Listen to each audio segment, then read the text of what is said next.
Assalamu alaikum wa rahmatullahi wa barakatuh. I am Muhanna. Today we will make a video for reading English about computer topics. So let's go. Our topic اليوم, what is computer? Computer is an electronic machine that processes information. In other words, an information process.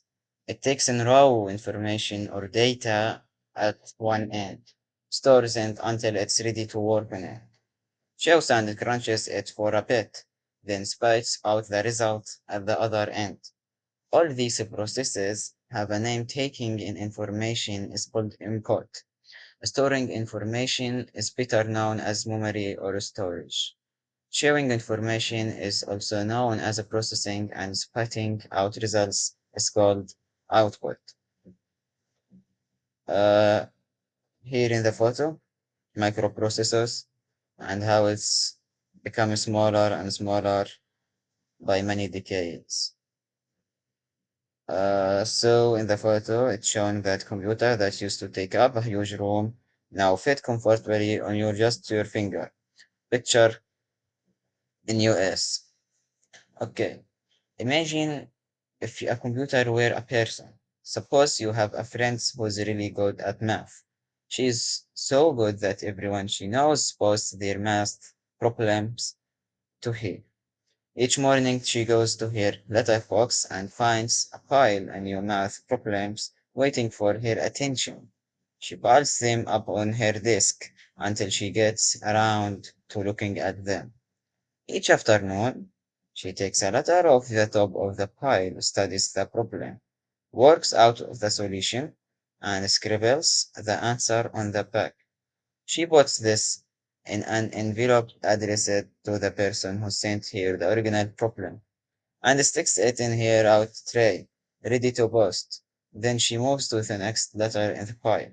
You can see that your friend is working just like a computer. Her letterbox, her input. The pile on her desk is her memory.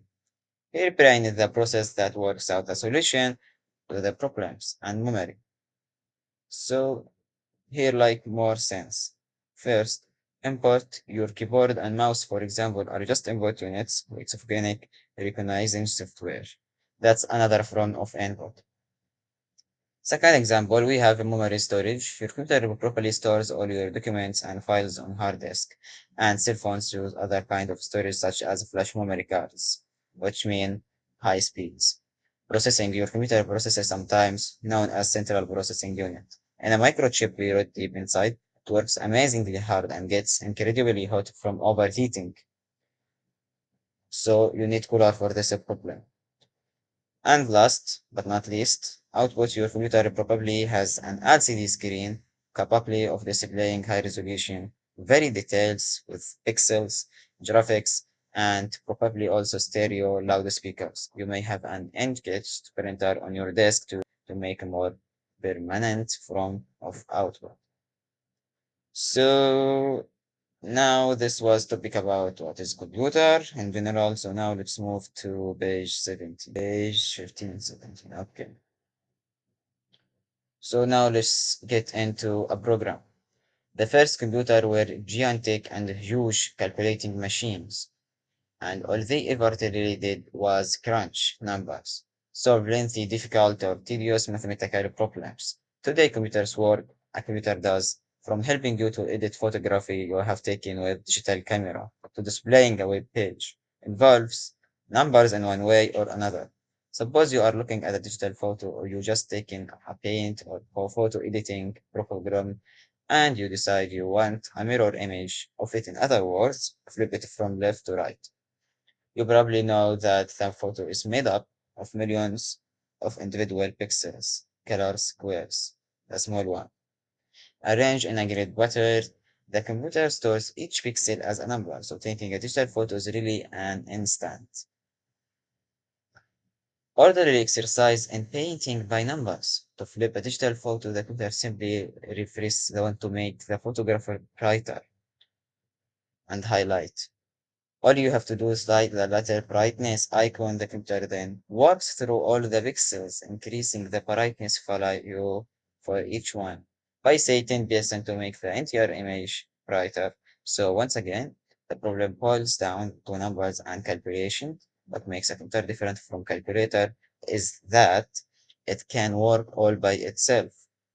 You just give it your instruction called a program, and our topic here, and off it goes, performing a long and complex series of operations all by itself. In the back 30 years or 40 years, if you wanted a home computer to do almost anything at all, you had to write your own little program to read the letters you type on the keyboard, store them in the memory, and display them how it originally wanted to do, writing the letter. Pretty soon, people started selling programs like buy, download, or share programs like Microsoft Word and Excel. Hardly anyone writes program electric machine. They have to pre-program, and that just as well because most of us have better things to do than computer programming. So we are not all good in programming. Just use the program. Uh, Here's some example of the most famous programs in last 2 decades. So Firefox here, and Explorer here, WinRAR, Word, Excel, and the painting, PDF editor, and before video player, and many things. So until here, we end our two topics for the third video. Assalamu alaikum wa rahmatullahi wa barakatuh.